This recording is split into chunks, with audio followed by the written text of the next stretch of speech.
સોમનાથ મંદિરના પુનઃનિર્માણને ગૌરવશાળી 75 વર્ષ પૂર્ણ થવાના પાવન અવસરે માનનીય વડાપ્રધાન શ્રી નરેન્દ્રભાઈ મોદીએ સોમનાથ મહાદેવની શાસ્ત્રોક્ત વિધિ મુજબ મહાપૂજા કરી દેશની પ્રગતિ અને જનજનની સુખાકારી માટે પ્રાર્થના કરી।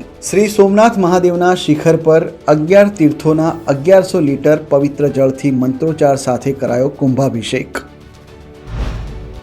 માનનીય વડાપ્રધાન શ્રી નરેન્દ્રભાઈ મોદીની ઉપસ્થિતિમાં ભારતીય વાયુસેનાની સૂર્યકિરણ એરોબેટિક ટીમ દ્વારા સોમનાથના આકાશમાં ભવ્ય સૂર્યકિરણ એર શો યોજાયો। અદ્ભુત સાહસભર્યા કરતબોએ લોકોના દિલ જીત્યા।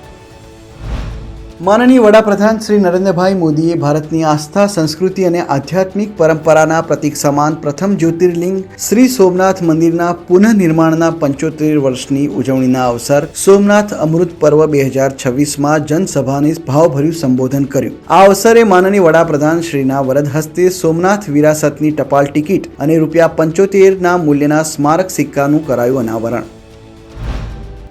મુખ્યમંત્રી શ્રી ભૂપેન્દ્રભાઈ પટેલના વરદ હસ્તે અમરેલી જિલ્લાના રાજુલા મુકામે મહાત્મા ગાંધી આરોગ્ય મંદિરનું લોકાર્પણ। રામકૃષ્ણ આરોગ્ય સેવા ટ્રસ્ટ અને વિદ્યાગુરુ ફાઉન્ડેશન સંચાલિત નિઃશુલ્ક આરોગ્ય સેવાઓ પૂરી પાડતી આ 100 બેડની મલ્ટી સ્પેશિયાલિટી હોસ્પિટલ થકી રાજુલા સહિત આસપાસના વિસ્તારોના નાગરિકોને ગુણવત્તાસભર આરોગ્ય સેવાઓ થશે ઉપલબ્ધ।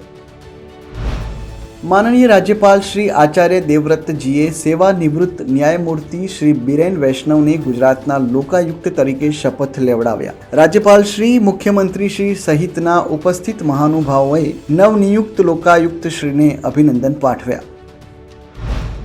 મુખ્યમંત્રી શ્રી ભૂપેન્દ્રભાઈ પટેલે ભારત સરકારના પર્યાવરણ અને જળવાયુ પરિવર્તન મંત્રાલય દ્વારા આગામી જૂન મહિનામાં આયોજિત થનાર international big cat alliance summit 2026ની લાયન કન્ઝર્વેશન માટેની સાસણગીરમાં યોજાઈ રહેલ પ્રથમ પ્રી ઇવેન્ટનો ગાંધીનગરથી વર્ચ્યુઅલ માધ્યમથી પ્રારંભ કરાવ્યો। કેન્દ્રીય વન અને પર્યાવરણ મંત્રી શ્રી ભૂપેન્દ્ર યાદવ, રાજ્યના વન મંત્રી શ્રી અર્જુનભાઈ મોઢવાડિયા, રાજ્યમંત્રી શ્રી પ્રવીણકુમાર માળી તથા અન્ય મહાનુભાવોની ઉપસ્થિતિમાં સાસણ ખાતેની પ્રી ઇવેન્ટ દરમિયાન સાસણની વન્યજીવ સૃષ્ટિ અને સંવર્ધનના બ્રોશરનું વિમોચન।